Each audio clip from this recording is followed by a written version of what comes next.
ಕಾವೇರಿಗಾಗಿ ನಡೆದಂತಹ ಕರ್ನಾಟಕ ಬಂದ್ಗೆ ನೀರಸ ಪ್ರತಿಕ್ರಿಯೆ ವ್ಯಕ್ತವಾಗಿದೆ. ವಾಟಾಳ್ ನಾಗರಾಜ್ ಏಕಾಂಗಿಯಾಗಿ ಹೋರಾಟ ನಡೆಸಿದ್ದು ಬಿಟ್ರೆ ಕೆಲವು ಸಂಘಟನೆಗಳು ಮಾತ್ರ ಅವರಿಗೆ ಬೆಂಬಲವನ್ನ ನೀಡಿದ್ರು. ಹಾಗಾದ್ರೆ ಯಾವ್ಯಾವ ಸಂಘಟನೆಗಳು ಬೆಂಬಲವನ್ನ ಕೊಟ್ಟಿದ್ರು? ಇವತ್ತಿನ ಬಂದ್ ಯಾವ ರೀತಿಯಾಗಿತ್ತು? ಮಂಡ್ಯ ಮೈಸೂರಿನಲ್ಲಿ ಹೋರಾಟದ ಕಿಚ್ಚು ಹೇಗಿತ್ತು ಅನ್ನುವ ಡೀಟೇಲ್ಸ್ ಇಲ್ಲಿದೆ.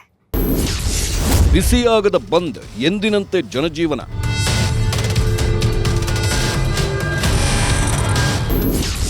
ಅಂಗಡಿ ಮುಂಗಟ್ಟುಗಳು ಓಪನ್, ವಾಹನ ಸಂಚಾರ ಯಥಾಸ್ಥಿತಿ. ಕಾವೇರಿ ಕೊಳ್ಳದಲ್ಲಿ ಮಾತ್ರ ರೈತರ ಕಿಚ್ಚು.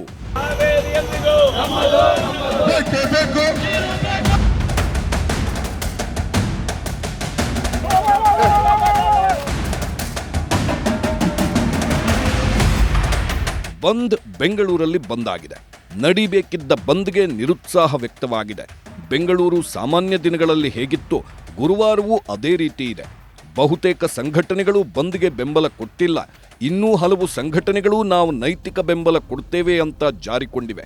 ಆದ್ದರಿಂದ ಬಂದ್ ಯಾವ ತೀವ್ರತೆಯಲ್ಲಿ ನಡೆಯಬೇಕಿತ್ತೋ ಆ ತೀವ್ರತೆಯಲ್ಲಿ ನಡೆಯಲೇ ಇಲ್ಲ. ಅಂಗಡಿ ಮುಂಗಟ್ಟುಗಳು ಓಪನ್ ಇದ್ವು. ವಾಹನ ಮತ್ತು ಬಸ್ ಸಂಚಾರ ಕೂಡ ಯಥಾಸ್ಥಿತಿಯಲ್ಲೇ ಇತ್ತು. ವ್ಯಾಪಾರ ವಹಿವಾಟುಗಳು ಎಂದಿನಂತೆ ನಡೆದವು.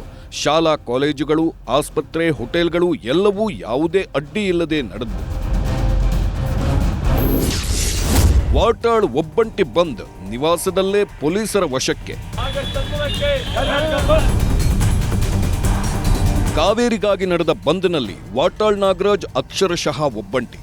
ದೊಡ್ಡ ಸಂಘಟನೆಗಳೇ ಕೊನೆ ಟೈಮಲ್ಲಿ ಕೈಕೊಟ್ಟಿದ್ವು. ಮಳೆ ಆಗ್ತಾ ಇರೋ ಕಾರಣಕ್ಕೆ, ಕಾವೇರಿ ವ್ಯಾಪ್ತಿಯ ಜಲಾಶಯಗಳು ತುಂಬ್ತಾ ಇರೋ ಕಾರಣಕ್ಕೆ ಬಂದ್ ಬೇಡ ಅಂತ ಸಂಘಟನೆಗಳು ನಿರ್ಧಾರ ಮಾಡಿದ್ವು. ಆದ್ದರಿಂದ ಕೆಲವು ಸಣ್ಣ ಪುಟ್ಟ ಸಂಘಟನೆಗಳನ್ನ ಮಾತ್ರ ಜೊತೆಗಿಟ್ಟುಕೊಂಡಿದ್ದ ವಾಟಾಳ್ ಕೊನೆಗೆ ಒಬ್ಬಂಟಿಯಾಗೆ ಹೋರಾಟ ಮಾಡುವುದಕ್ಕೆ ತೀರ್ಮಾನ ಮಾಡಿದ್ರು. ಟೌನ್ ಹಾಲ್ನಿಂದ ಫ್ರೀಡಂ ಪಾರ್ಕ್ವರೆಗೆ ಮೆರವಣಿಗೆಗೆ ಮುಂದಾಗಿದ್ದರು. ಇದನ್ನ ತಪ್ಪಿಸಬೇಕು ಅಂತಾನೆ ವಾಟಾಳ್ ನಿವಾಸಕ್ಕೆ ಆಗಮಿಸಿದ ಪೊಲೀಸರು ಅವರ ಮನೆ ಬಳಿಯೇ ವಾಟಾಳ್ರನ್ನ ವಶಕ್ಕೆ ಪಡೆದ್ರು. ಇದು ವಾಟಾಳ್ ನಾಗರಾಜ್ ಅವರ ಪುತ್ರಿಯನ್ನ ಕೆರಳಿಸಿತ್ತು.